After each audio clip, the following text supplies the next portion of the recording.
On a crisp October morning in 2023, I found myself staring at a sleek BMW X5 parked smack in the middle of the dirt path leading to my cornfields. It was the fourth time that week, and with harvest season in full swing, that car was more than an annoyance, it was a declaration of war. The path carved through my 40-acre farm just outside Willow Creek, Nebraska, was my lifeline to the fields. When I knocked on the owner's door and asked her to move it, she flashed a smug grin and said, "It's just a tractor, not a bulldozer." So, I hooked her precious SUV to my Massey Ferguson, dragged it through the mud, and left it stranded in a patch of sunflowers, with Johnny Cash blaring from my radio as half the neighborhood recorded the spectacle. But that was just the opening act.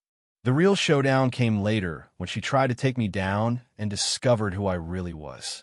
My name's Ethan Caldwell, and I've been working this land for 25 years. It's not a side gig or a weekend retreat, it's my blood, my sweat, my everything. The trouble started when a shiny new subdivision, Sunset Meadows, sprouted up along my southern fence line. I figured it'd be quiet families or retirees tending rose gardens. Then I met Vanessa. She strutted around like the world owed her a red carpet, always in yoga gear, barking into a headset, clutching some neighborhood rulebook like it was the Constitution. She showed up on day one, demanding I cut back the wildflowers along her shared boundary. I told her as nicely as I could that those flowers were on my land and she could save her landscaping tips for her Instagram. I thought that'd be the end of it. I was dead wrong. That Tuesday, I swung open my barn doors and froze. Vanessa's BMW was parked right in front of my tractor, so close it was practically kissing the front loader. This wasn't a public road, it was a private path, clearly marked with a no trespassing sign bolted to a post by the gate. I scribbled a polite note, left it under her wiper, and went back for another coffee. Half an hour later, I heard shouting. Vanessa stood by her car, waving my note like a battle flag. "You don't own this path, farmer boy," she snapped, her voice dripping with contempt. I pointed to the property line etched into a stone marker nearby and explained calmly that I did, in fact, own it. She tore the note in half, tossed it into the dirt, and peeled out, kicking up a cloud of gravel. I thought she'd learned her lesson. Nope. The next morning, she was back, and this time she'd escalated. Her BMW sat in the same spot, now surrounded by 6 neon traffic cones she'd scavenged from God knows where, arranged like a fortress. A sign on her dashboard read, "Official Neighborhood Vehicle Temporary Parking." I nearly choked on my oatmeal. A quick call to the Sunset Meadows office revealed Vanessa had just been crowned interim president of the neighborhood association. They were reviewing shared access routes. The receptionist said, her voice thick with corporate sympathy. I told her there was nothing to review, this was my land. She wished me luck and hung up. By Thursday, I was done playing nice. A truckload of corn needed to move before a storm rolled in, and my crew was waiting. Vanessa's BMW sat there, taunting me. No cones this time, just pure audacity. I climbed in my tractor, took a deep breath, and let the engine roar. I wasn't mad anymore, I was focused. I looped a chain through her car's tow hitch, checked the tension, and eased the tractor forward. The BMW slid off the path and into the sunflowers, carving a trail through the soft soil. My neighbor, Hank, poked his head out with a beer in hand and hollered, "She's gonna lose it." He wasn't wrong. By the time I parked her car 150 feet into the field, a dozen neighbors were filming from their decks. I shut off the engine, tipped my hat, and strolled back to the house like it was just another chore. When Vanessa came home, her scream could have shattered glass. She stormed onto my porch, pounding the door, demanding I tow her car back. I handed her a card for the local wrecker service and said, "Field extractions aren't in my job description." She threatened to call the cops. I offered her my phone. When the deputy arrived, he took one look at the scene, chuckled, and told her the path was mine, fair and square. Her face crumpled like she'd been slapped with a wet rag. But that was just the warm-up. The next day, Vanessa went nuclear. I found 3 voicemails, each angrier than the last, accusing me of theft, vandalism, and rural terrorism. Then I noticed something worse. My private property sign was gone. The post snapped clean off, with tire marks in the dirt nearby. My blood boiled. I didn't confront her. Instead, I pulled a folder from my desk, one I hadn't touched in years. Inside were land surveys, deeds, and my ace in the hole, my certification as a part-time county land use inspector. I don't just farm, I help regulate rural zoning, with the power to flag violations and recommend permit revocations. I'd never used it personally. Until now. Hank rolled up on his four-wheeler, grinning like he'd won the lottery. She's got a crew out back, measuring her yard like she's building a mall, he said. I smirked.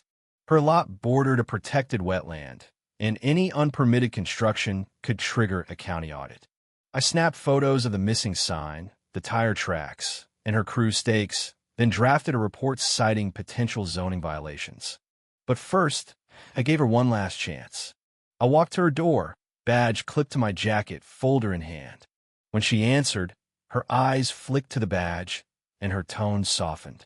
"Are you a cop?" she asked. I shook my head. "Ethan Caldwell, County Land Use Inspector. Also your neighbor. We need to talk." I showed her the zoning codes she was flirting with violating. She called my bluff, saying she'd lawyer up. I told her to go ahead, but warned that her backyard project might hit a snag if it crossed the wetland buffer. Her jaw tightened, but she slammed the door without a word.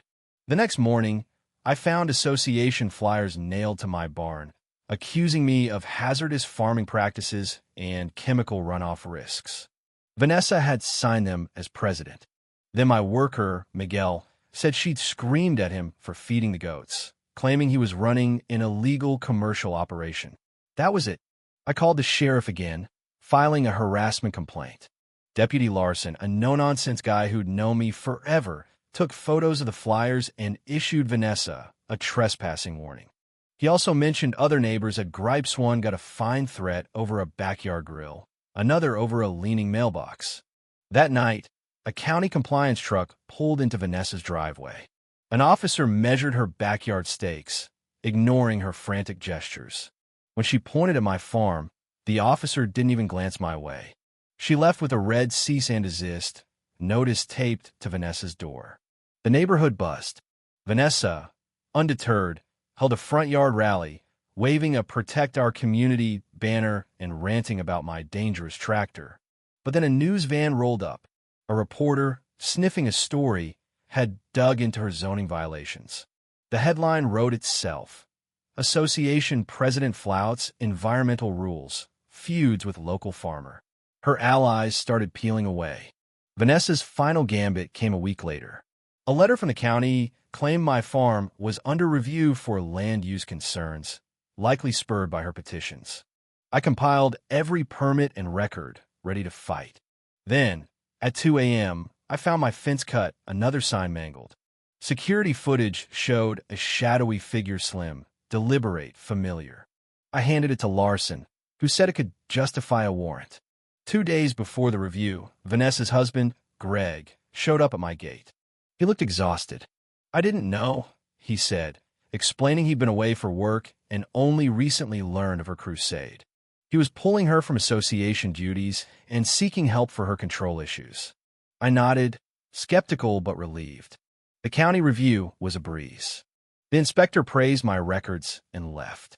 Vanessa stepped down quietly. Her signs vanished, and the neighborhood exhaled.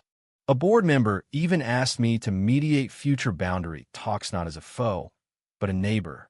I went back to my fields, the tractor humming, balance restored. But I kept the chain handy, just in case. What do you think? Was I too harsh dragging her car? Or did Vanessa deserve it? Should I have pressed charges for the fence? Or was letting her implode enough? Drop your thoughts below, hit like if you're Team Ethan, and subscribe for more Wild Neighbor sagas.